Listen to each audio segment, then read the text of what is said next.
dari Tuhan Yesus Kristus, kasih setia Allah Bapa, itulah kiranya menyertai kamu sekalian. Amin. Firman Tuhan di pagi hari ini tertulis di Yeremia pasal 2 ayat 21.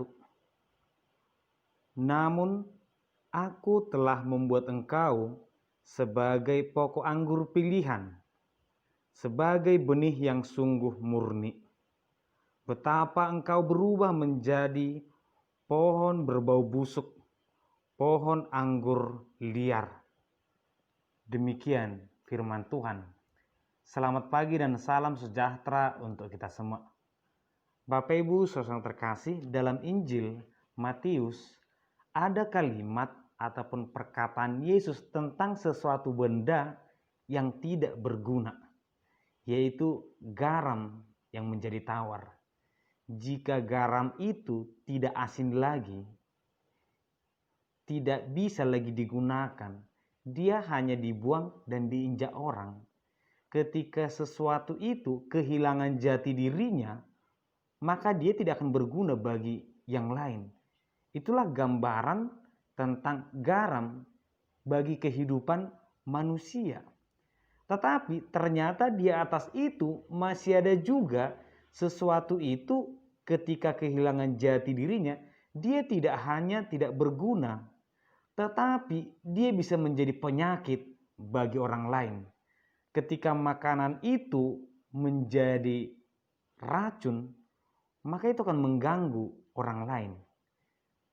Jemaat yang dikasihi Tuhan, apakah mungkin gambaran ini juga bisa terjadi dalam kehidupan manusia, di mana manusia itu sebenarnya ketika kehilangan jati dirinya, dia bisa menjadi perusak bagi orang lain.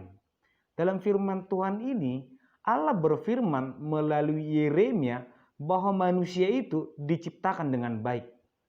Firman Tuhan berkata, sungguh aku menciptakanmu seperti pokok anggur yang baik, dari benih yang bagus. Namun betapa engkau berusaha menjadikan dirimu seperti pohon yang busuk, pohon yang liar, pohon yang merusak, pohon yang dibenci. Apa yang terjadi kepada bangsa itu? Bentuk kekecewaan Tuhan, karena dari awalnya Tuhan itu menciptakan manusia itu begitu baik, begitu indah, begitu saling melengkapi. Meskipun kita mengakui bahwa ciptaan itu beragam, berbeda, dan kenyataannya memang bangsa Indonesia dari Aceh sampai Papua memiliki gaya hidup, cara hidup yang berbeda, memiliki kepribadian yang berbeda. Tetapi ini adalah sebuah keindahan jika semua manusia itu memiliki gaya hidup yang benar, berbeda tapi benar. Namun akan menjadi salah jika manusia tersebut tidak memperdulikan kebenaran dari gaya hidupnya. Yang dia pedulikan adalah kesenangan gaya hidupnya. Manusia itu digambarkan seperti pokok anggur. Kita melihat bahwa dalam Injil Yohanes juga Yesus berbicara tentang pokok anggur. Manusia inilah pokok anggur. Tetapi lebih jelasnya dalam Yohanes dikatakan Yesus adalah pokok tersebut, kita adalah rantingnya. Sehingga kehidupan kita tidak bisa terlepas dari Tuhan.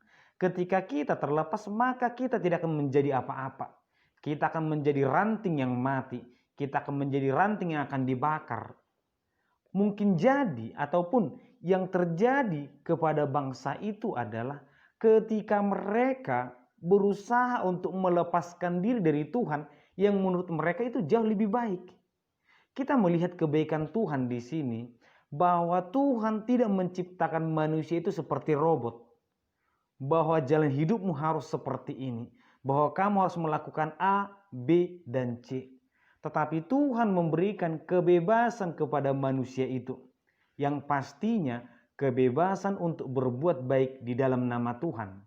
Tetapi kenyataannya kekecewaan Tuhan karena manusia itu berusaha mencari kebebasan semaunya sendiri. Yang ku mau, keinginanku, tanpa memikirkan apakah Tuhan menghendaki itu. Jemaat yang dikasihi Tuhan, Tuhan pernah kecewa, Tuhan pernah marah. Dan mungkin kemarahannya itu sangat besar jika kita melihat semua yang terjadi dalam Alkitab. Tapi Tuhan juga sangat berbelas kasihan. Kelahiran Yesus sebagai bukti kasih Tuhan kepada kita. Demikianlah kehidupan kita di pagi hari ini. Kita melihat rancangan Tuhan itu tetap ada dalam diri kita. Tangan Tuhan itu tetap menggenggam kehidupan kita. Tidak ada manusia yang lahir dengan kebetulan. Semua adalah baik dan dalam penyertaan Tuhan. Rumah tangga akan menjadi terberkati ketika semua pihak menyadari kehadirannya di dalam Tuhan. Bahwa aku hadir dengan kelebihan dan kekuranganku untuk melengkapi.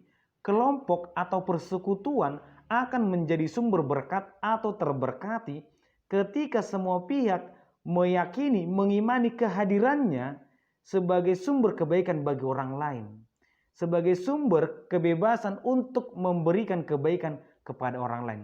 Tetapi semuanya ini akan rusak ketika setiap pihak berusaha mencari kepentingannya sendiri. Maka dalam firman Tuhan dikatakan, namun ataupun betapa engkau berubah menjadi pohon berbau busuk.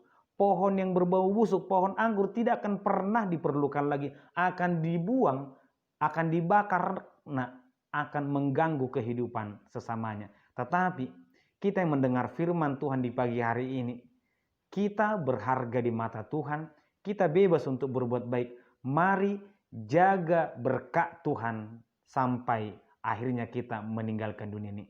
Amin, kita berdoa. Terima kasih Tuhan, di pagi hari ini kami mendengarkan firman-Mu. Kau Tuhan pernah kecewa kepada bangsa-Mu, tapi Engkau Tuhan tetap menunjukkan belas kasihan-Mu. Berkati kami selalu Tuhan, bimbing dan sertai kami. Di dalam nama Anak Yesus Kristus kami berdoa. Amin.